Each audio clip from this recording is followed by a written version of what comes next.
হিন্দুদের সুরক্ষার জন্য হিন্দুদের ঐক্যবদ্ধ হবার পাশাপাশি লাভ জেহাদের বিরুদ্ধে সচেতনতা গড়ে তোলার আহ্বান জানিয়ে বুধবার নগর স্কুলের মাঠে শেষ হল বিশ্ব হিন্দু পরিষদ ও বজরং দলের এক দিবসীয় কার্যকর্তা সম্মেলন। ওই দিনের বিশেষ আকর্ষণ ছিল বিশ্ব শান্তি কামনায় অনুষ্ঠিত মহাযজ্ঞ।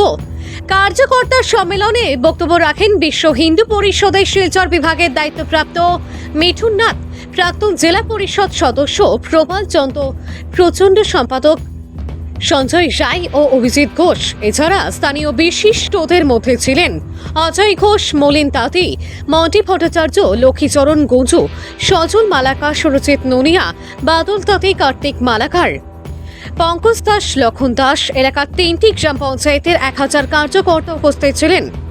নিহারকান্তি রায়ের রিপোর্ট, আসাম প্রাইম নেটওয়ার্ক। তখন কিছু যুবক ছেলেরা, আপনাদের মতো যুবক ছেলেরা বলেছেন আপনারা রোদ নিয়ে যান, আমরা রোদের সুরক্ষা দিব। এই কথা বলে লক্ষ লক্ষ যুবক হাতে তরোয়াল নিয়ে, দা নিয়ে, লাঠি নিয়ে, যার ঘরে যা ছিল সেই অস্ত্রশস্ত্র নিয়ে লক্ষ লক্ষ যুবক বেরিয়ে পড়লো এবং পুলিশ প্রশাসনের প্রয়োজন হয়নি। ওরা পুরো রামের রথকে সুরক্ষা দিয়ে অযোধ্যাতে গিয়ে রামের রথ পৌঁছালো। যে কাজ পুলিশ প্রশাসন করতে পারেনি সেই কাজ হিন্দু যুবকেরা করেছে। যখন অযোধ্যায় যখন রামের রথটা পৌঁছালো তখন সাধু সন্তরা বসলেন এবং বসে চিন্তা ভাবনা করলেন, এই যে যুবক ছেলেরা যে কাজ পুলিশ করতে পারেনি, প্রশাসন করতে পারেনি, ফেল করেছে, সেই কাজ, অসম্ভব কাজ এই যুবক ছেলেরা করেছে। এই যুবক ছেলেরা কারা? তখন সাধু সন্তরা চিন্তা করলেন যে ওদের নিয়ে একটা সংগঠন করতে হবে। তো প্রভু শ্রী রামচন্দ্রের কাজ সব থেকে পরম ভক্ত কে ছিলেন? কে ছিলেন? হনুমানজি। হনুমানজি ছিলেন প্রভু শ্রী রামচন্দ্রের পরম ভক্ত। তাই হনুমানজির নামে, কারণ রামের রথ আর এই রথের সুরক্ষা দিয়েছে কিছু যুবক, এই জন্য এই যুবকের যে দল, এই দলকে নাম দেওয়া হয়েছে বজরং দল। বজরং দল মানে কি? বজরং দল মানে যার শরীরের প্রত্যেকটি অঙ্গের মধ্যে বজ্রের মতো শক্তি, যার বুকের মধ্যে বজ্রের মতো আত্মবিশ্বাস, যার মনের ভিতরে বজ্রের মতো আত্মবিশ্বাস এবং সাহস, তাই তাদেরকে নাম দেওয়া হয়েছে এবং বজরং দল।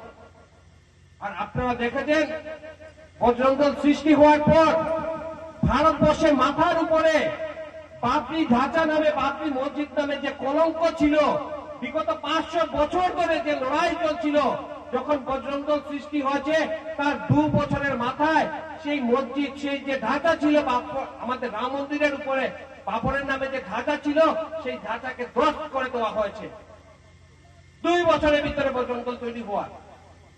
আর এবং আজকের দিন পর্যন্ত যখন ভারতবর্ষের বুকেতে যেসব কাজ পুলিশ প্রশাসন করতে ব্যর্থ হয়, তখন দেশের মধ্যে নেমে আসে বজরং দল, হিন্দুদের রক্ষা করার জন্য, হিন্দু সমাজকে রক্ষা করার জন্য যুবকদের দল। যুবকদের দল। কিছুদিন আগে দেখেছেন আপনারা, আপনাদের এলাকাতেই একটি ঘটনা ঘটেছে, আগেও আরো ঘটেছে, কিন্তু এরকম শক্তভাবে কখনো প্রতিবাদ হয়নি। কিন্তু যখন সব যুবক ছেলেরা বেরিয়েছে, তখন যারা আসুরিক শক্তি, যারা অসুররা ছিল, ওরা পালিয়েছে।